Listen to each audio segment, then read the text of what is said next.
શેઠજીના મોંમાંથી સરી પડ્યું. ભગવાન પણ ખરો છે, કેવી ઝૂંપડીમાં કેવું રૂપ મોકલી આપે છે. નીતિનભાઈ, તમારા ઘરનું રૂપ હું મારા મહેલમાં લઈ જવા માટે આવ્યો છું. નીતિનભાઈનું ઘર આજે ખુશીથી ઝળહળી ઉઠ્યું હતું.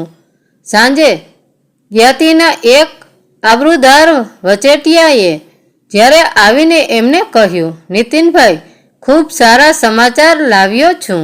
કાલે સાંજે શેઠ કિશોરલાલ એમના દીકરા કલ્હાર માટે તમારી દીકરીનો હાથ માગવા માટે તમારા ઘરે પધારવાના છે. ત્યારથી જ નીતિનભાઈનું મગજ ચક્કર ચક્કર ઘૂમવા લાગ્યું હતું. કયા શેઠ કિશોરલાલ અને કયા પોતે.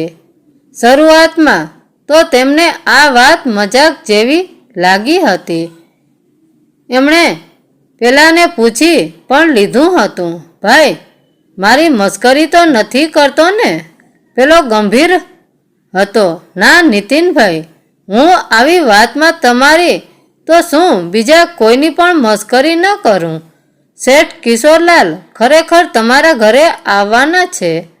એ પોતે સીધા તમારી સાથે વાત કરે એ વ્યવહારિક ન ગણાય, એટલે એમણે મારા દ્વાર કહેવડાવ્યું છે. ભલે હું માની લઉં છું, પણ મને એ જણાવશો કે એમના જેવા અબજોપતિને મારા જેવા રંકની દીકરીમાં શા માટે રસ પડ્યો? પેલો સજ્જન નીતિનભાઈના ભોળપણ પર હસી પડ્યો. નીતિનભાઈ, તમે તમારી દીકરીને ક્યારેય ધ્યાનપૂર્વક જોઈ છે ખરી? આપણી જ્ઞાતિની વાત જવા દો. આખા શહેરમાં તમારી દીકરીની તોલે ઊભી રહી શકે એવી એક પણ યુવતી નથી.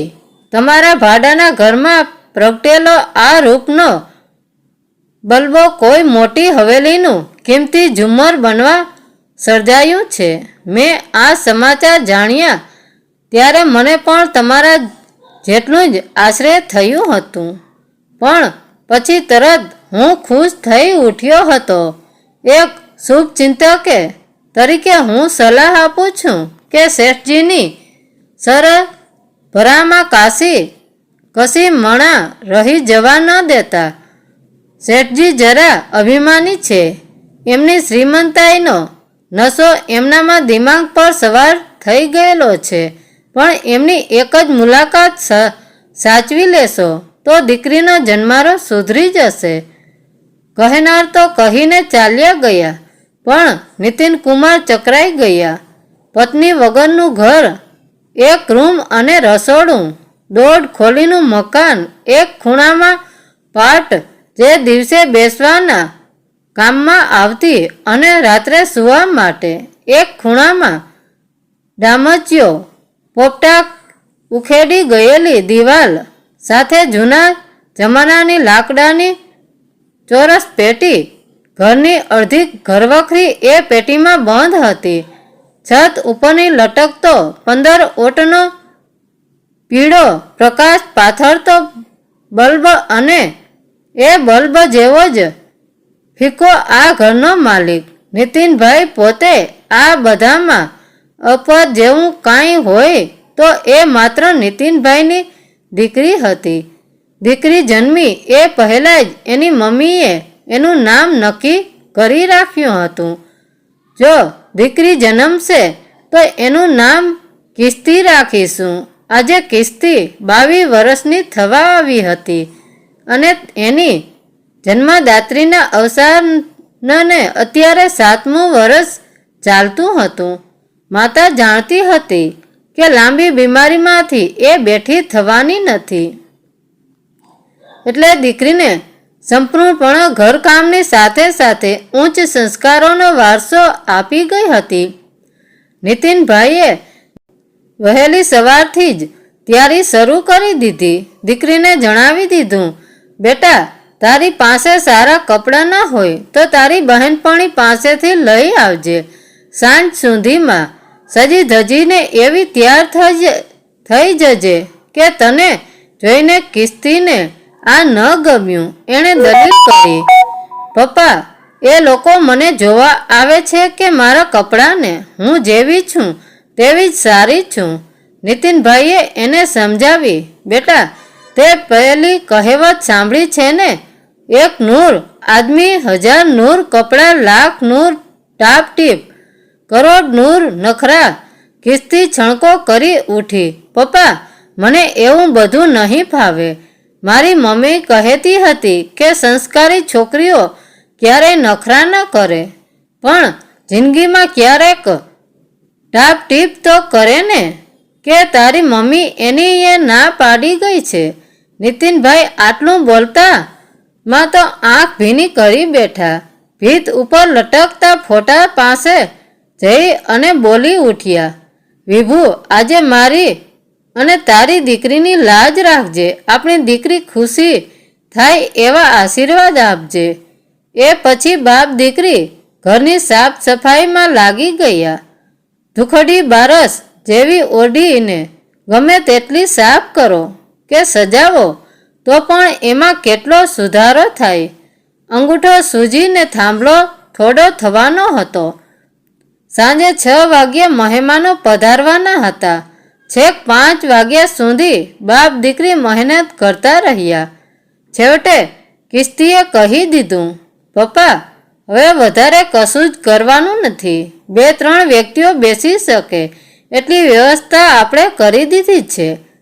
સરભરમાં ચા નાસ્તો આપીશું અને સારી અને સંસ્કારી રીતે વાતો કરીશું. પછી એમણે જે નિર્ણય લેવો હોય તે લઈ શકે છે. આપણે ગમે તેટલું કરીએ તો પણ એ લોકોની તોલે તો આવી શકવાના નથી જ. સાંજે 6 વાગ્યે એ ગરીબ મહોલ્લામાં 2 કરોડની બ્રાન્ડેડ કાર આવીને ઊભી રહી. ડ્રાઈવર કારમાં જ બેસી રહ્યો. મહારાજા જેવો રૂઆબ ધરાવતા શેઠ કિશોરલાલ અને યુવરાજ જેવો સોહામણો દેખાતો અલ્હાર ઘરમાં પ્રવેશ્યા. એક ગરીબ બાપે 2 હાથ જોડીને એમને આવકાર્યા. લાકડાની પાટ ઉપર મહેમાનોને બિરાજમાન થયા. શેઠજીના મોંમાંથી પહેલી પ્રતિક્રિયા આવી સરી પડી. ભગવાન પણ ખરો છે. કેવી ઝૂંપડીમાં કેવું રૂપ મોકલી આપે છે. નીતિનભાઈ, તમારા ઘરનું રૂપ હું મારા મહેલમાં લઈ જવા માટે આવ્યો છું. નીતિનભાઈ જવાબ આપે તે પહેલાં જ ટ્રેમાં પાણીમાં ગ્લાસ લઈને કિસ્તી આવી ગઈ. કિસ્તીને જોઈને શેઠજી આપ બની ગયા. નીતિનભાઈ, મારે કંઈ જ પૂછવું નથી. અમને કન્યા ગમી ગઈ છે. હવે સગાઈનું નહીં, સીધું લગ્નનું જ મુહૂર્ત કઢાવો. બીજી કોઈ વાતની ચિંતા કરશો નહીં. મારો મેનેજર 3 દિવસમાં તમને એક પોશ એરિયાના સારા બંગલામાં શિફ્ટ કરી દેશે. આ ઘરના બારણે મારા દીકરાની જાન આવે તે શોભે નહીં. તમારી દીકરી માટેના 151 જોડી કપડાં અને 100 તોલા સોનાના દાગીના પણ અમે કરાવી આપીશું. લગ્નનો અને રિસેપ્શનનો તમામ ખર્ચો અમે ભોગવીશું. તમારે જેટલા લોકોને આમંત્રણ આપવું હોય એ બધાનું લિસ્ટ અમને આપી દેજો. પણ એ બધું છેલ્લી વારનું હશે. લગ્ન પછી તમારી દીકરીનું સતત બદલાઈ જશે. એણે તેની રીતભાત, બોલચાલ અને સંબંધો બધું અમારા ખાનદાનને શોભે એવું 20 મિનિટથી પણ ઓછા સમયમાં એક પક્ષી વાત પૂરી કરીને મહારાજા અને યુવરાજ વિદાય થઈ ગયા.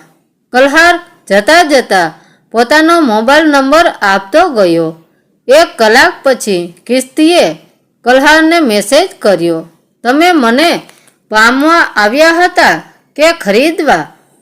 તમારા પિતાશ્રીના એક શબ્દોમાંથી 1 કરોડ રૂપિયા ખરતા હતા. મારે એક વાતની સ્પષ્ટતા કરવી છે. આ જગતમાં ધનવાનોની ઇજ્જત માત્ર તેમના ધનના કારણે હોય છે અને ગરીબોનું તો ધન જ એમની ઇજ્જત હોય છે. તમે દેખાવામાં તો મને ખૂબ ગમ્યા છો, પણ તમારા વિચારો હું જાણતી નથી. તમે પણ તમારા પપ્પા જેવા જ છો તો મને ભૂલી જજો. જો તમારા વિચારો જુદા હોય તો લગ્નનું મુહૂર્ત બને એમ વહેલું કાઢજો. લીકતીન અત્યારે તો મારી જ, પણ ભવિષ્યમાં કદાચ તમારી કિસ્તી. મિત્રો, વાર્તા કેવી લાગી તે કોમેન્ટ કરીને જરૂર જણાવજો. ધન્યવાદ મિત્રો.